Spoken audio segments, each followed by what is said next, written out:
Check out what's back at the farm. Whole pack of injectors for a couple big buds.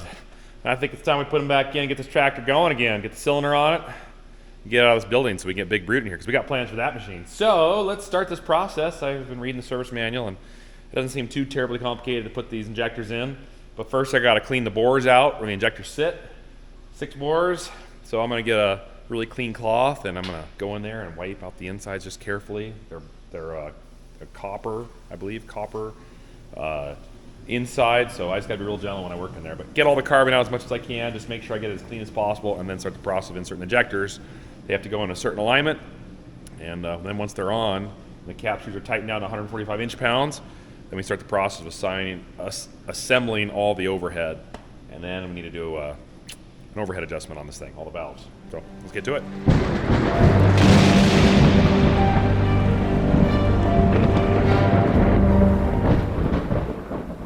Now, I don't know if you can see, but down in the bore, and I don't know if you'll be able to get a good look at it, there's quite a bit of carbon residue, so I got to get all that out. So I got a vacuum with a handy dandy duct taped tube on the end that I'm going to use for sucking. Got some brake cleaner, and I use some fresh paper towels wrapped around a nice paintbrush handle. I'll just lightly go back in there and just kind of work that carbon out of there, and then seat the new injector in the bore.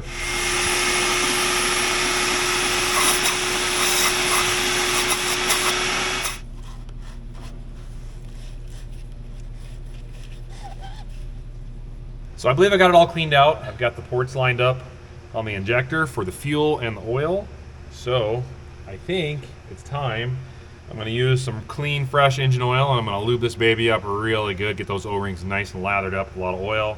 I might even put some in the bore walls just to make sure there's plenty of lube. And then we'll take that injector and pop it in. I hope this goes right, because if not, it could be problematic.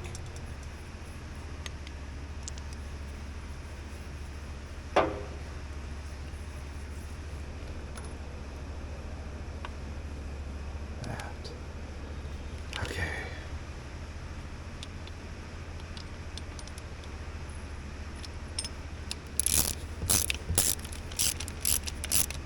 $130. Yeah, that's probably right. There we go.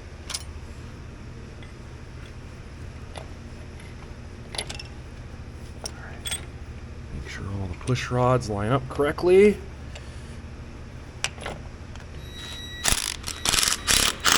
Confirm. Push rods are in place. Confirm, confirm, confirm. Injector is in the correct position. All right.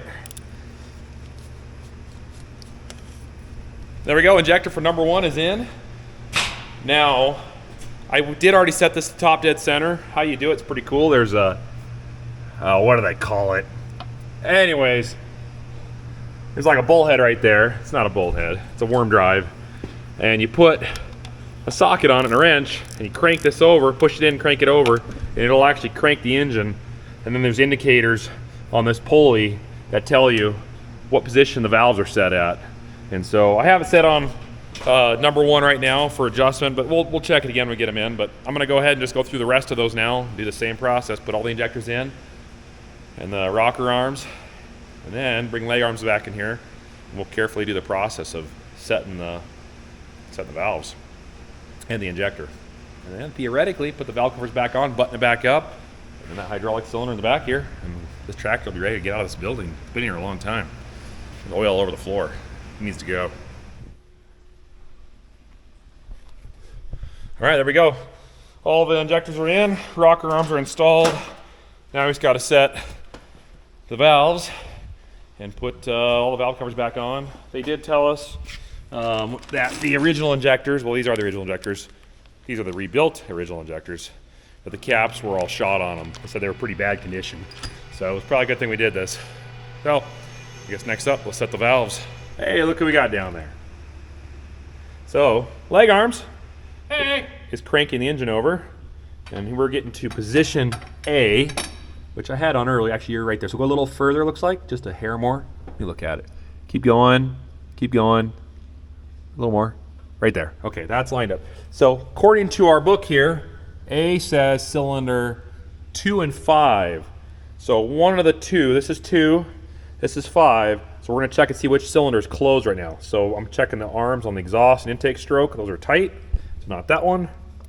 That one's loose. That one's a little tight.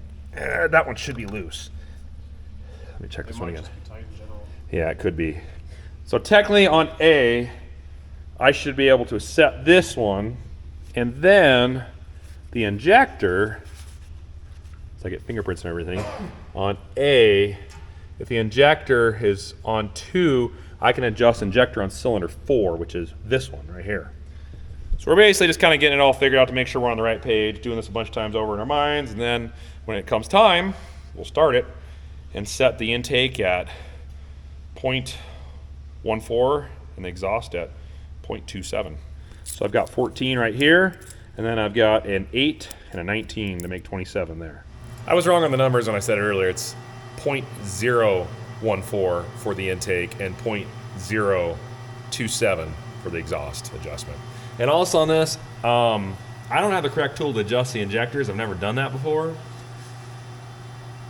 So don't tell anybody, but I think I'm just gonna leave the injector plunger and rocker arm exactly where it was and just not touch it. Because theoretically, it should be pretty close to the correct adjustment. Probably gonna take some flack for that. But I have another option because I'm looking at the book and it takes a special tool that we don't have and I've never done that before. So might have to call someone and have that done sometime. All right, let's crank it over till indicator B lines up with the mark right here. A is on it right now.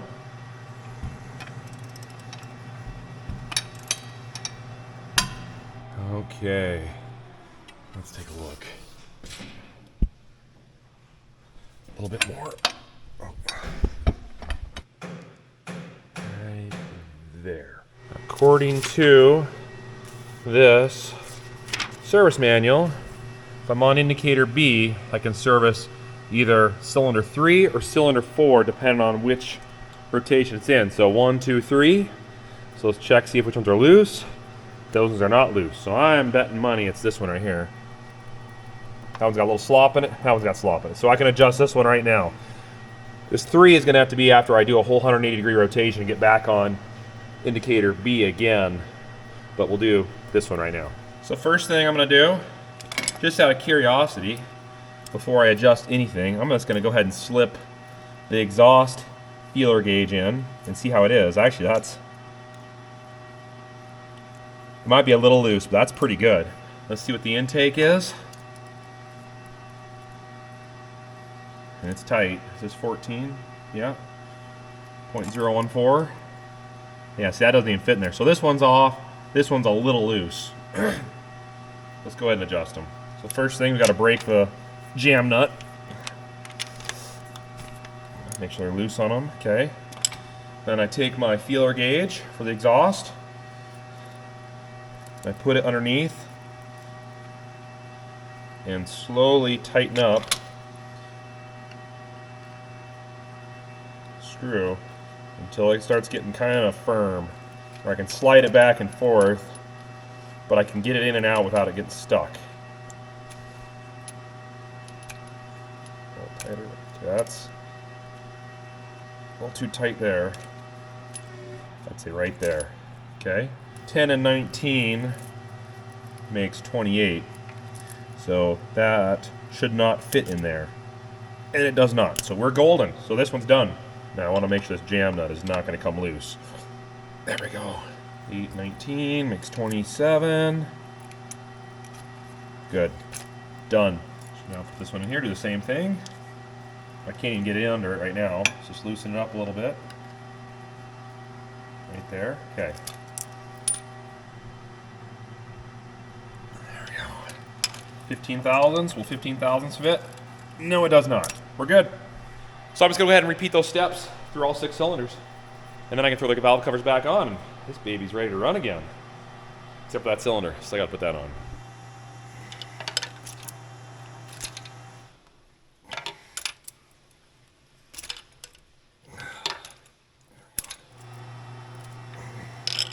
Oh, it's too loose.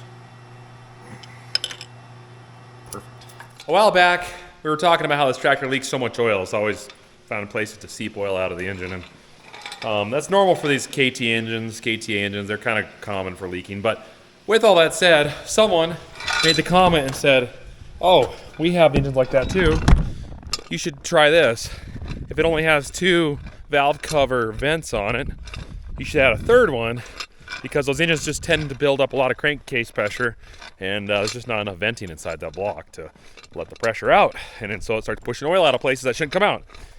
I was like, oh, that sounds like a good idea, but I don't really feel like modifying one of these valve covers and putting a vent on. It just sounds like work and whatnot. And then it dawned on me, I was like, oh yeah, we've got another K engine from the Series 2 in the building in here, and it's got valve covers with vents on it, and it's got a bad cylinder, and we're not going to use it anytime soon, so let's rob one of those off and put this one in place of it.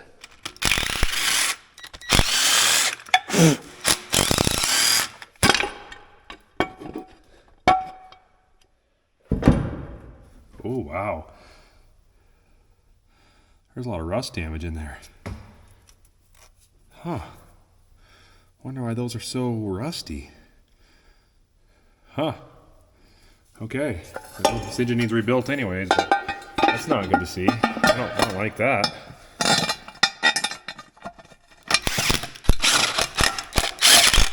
Someday we might find use for this old girl. But I don't know. It's an older style K engine, and it needs some upgrades if we ever want to get above that 500 horsepower mark. So as of right now, it'll just sit in here. But it's just interesting, those rocker arms are all rusty like that. It's never been outside. It's been indoors this whole time. So I don't know. Moisture, I guess.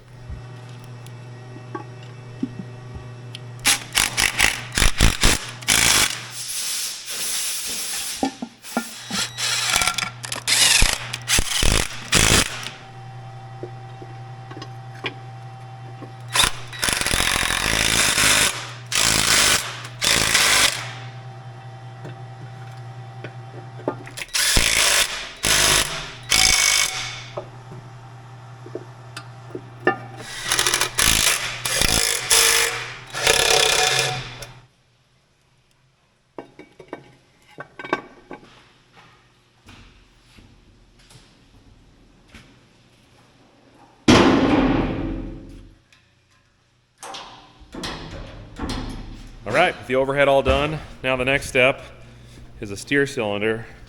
And I got the spherical bushings. They're outside right now in the snow, getting real nice and cold, so they hopefully shrink a little bit to put back inside the rebuilt cylinder. But we were looking at the pin, and as you can see, it's wore a little bit, because when that bushing went out, it started wearing the pin. So either we have to make a new pin, which isn't excessively hard. The problem is I don't think we have the correct iron to make a new pin. We got rod bar stock that would work, but I think it's too soft. So I'd like to reuse this, but what we're thinking we're going to do is I'm going to weld lightly with low heat a new layer of iron around that, grind its surface down just a little bit to get it fairly close to the diameter it needs to be, and I'm going to chuck this up in the lathe and then turn the welded part down enough to match this face, and hopefully have a tight pin that bushing will not flop around in and have premature failure again. So let's get to it.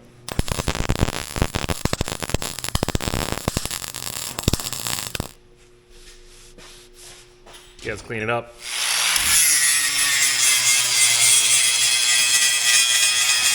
There we go. Built it up, ground it down.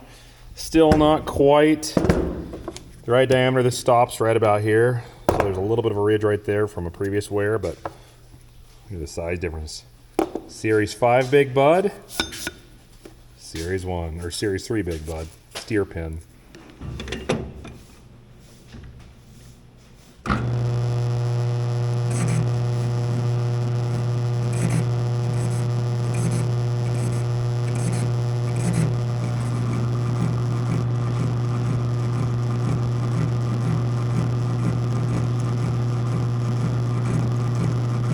Well, I almost got it. This pin has got a slight bend to it, so it's really hard to lathe because it wobbles and there's not much I can do about it.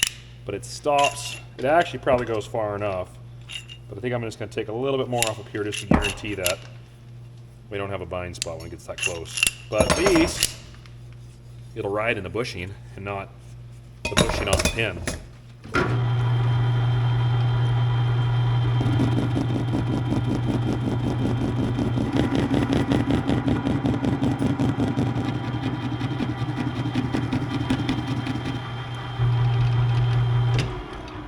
All right, here we go. Still hits a little bit. Oh yeah, it's going plenty fast. Okay. All right. That pin's ready. Put the grease zerk back in it. And now I get that spherical bushing back in that cylinder and we should be good to go. Go in. Had this sitting outside. Let's see.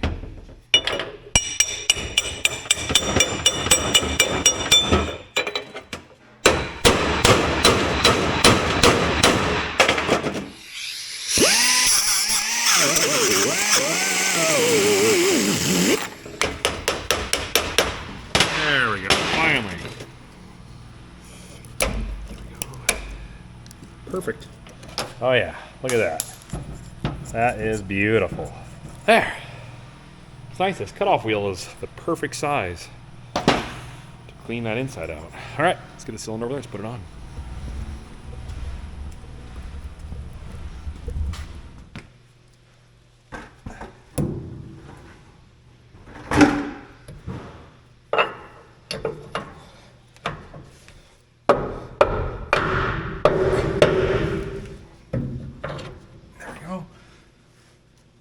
I don't have a hammer.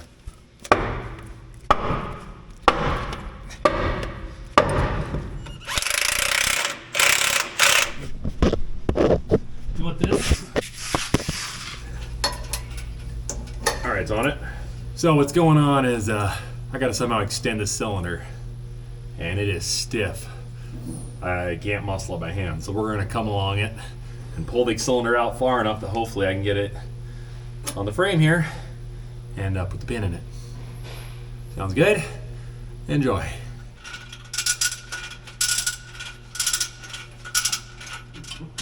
Right there, maybe?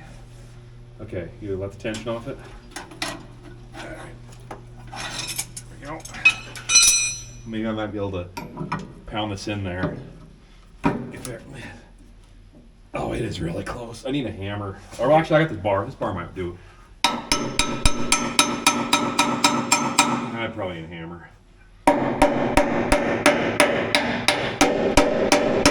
All right. Hey, look at that. The other cylinder's off, and that spherical bushing actually came out real easy. So I'm cleaning it up to put the new one in. Dad's welding up the other pin, just like we did the first, and hopefully this will all assemble back together quickly.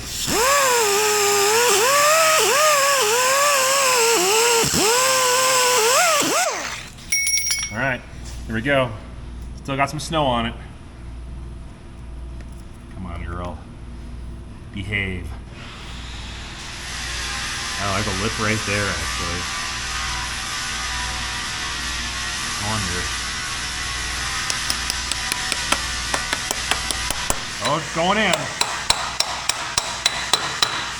Oh yeah, just about there. Oh, that's right. Can't go any further with that one. By golly, I think it went in. All right, snap ring.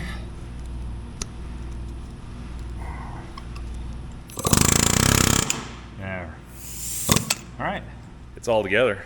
We probably better start it. It's gonna take a minute to get the injectors primed, but let's see.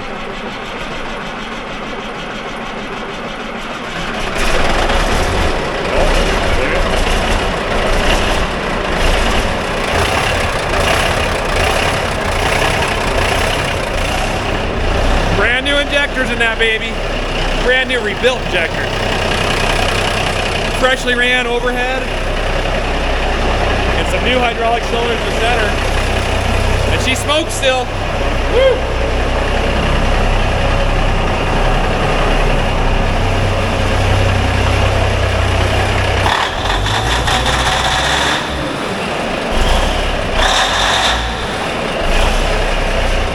All right, we better get out of here. That's a good sign to quit. Cool.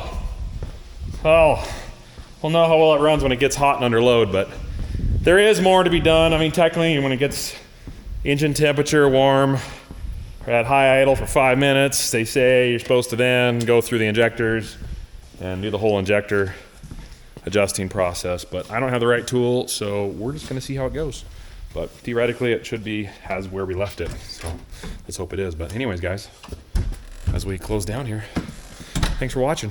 And again, there's more fun coming, so stay tuned. God bless, bye. Okay, it snowed a little bit more, but mostly a little bit of a breeze drifted. Catch my drift. You're catching a lot of those, aren't you? Anyway, I'm gonna take the Defender Can-Am with the blade, and I'm gonna go move a little bit of that snow. Want to come along? Okay, grab some earmuffs, a hat, coat, hot chocolate, and Kobe.